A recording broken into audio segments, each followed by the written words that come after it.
ఈరోజు మాది యానివర్సరీ, కానీ ఒక్కరు కూడా ఎవరేం గిఫ్ట్లు ఇవ్వలేదు. ఇంట్లో ఈరోజు బిర్యానీ చేశారు మా ఆయన. మా ఆడపడుచు పార్టీ ఏది అంటే అందుకనే కదండి, నార్మల్గానే. ఇది బిర్యానీ, ఇంట్లో చికెన్ కర్రీ ఎత్తుకొని పోతున్నాను. తన రియాక్షన్ చూద్దాం.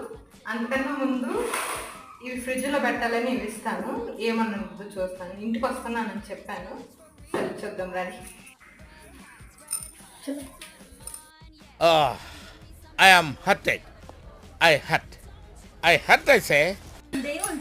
మరి గొంతులో లైట్ వేసి వచ్చేదానికి ఇది ఫ్రిడ్జ్లో పెట్టుకోసం అయితే సర్ప్రైజ్ నీకు.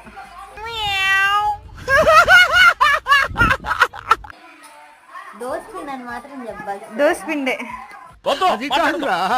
నాకు వచ్చే కోపానికి వయసు కూడా చూడకుండా మర్యాద లేకుండా మాట్లాడతాను, తర్వాత నువ్వు ఫీల్ అవుతావు. ఈ వీడియోలో ఎంత సరిపోలేదు. నెక్స్ట్ వీడియో కావాలంటే ముందు సబ్స్క్రైబ్ చేసుకోండి, పార్ట్ 2 అప్లోడ్ చేస్తాను. అంతవరకు బాయ్.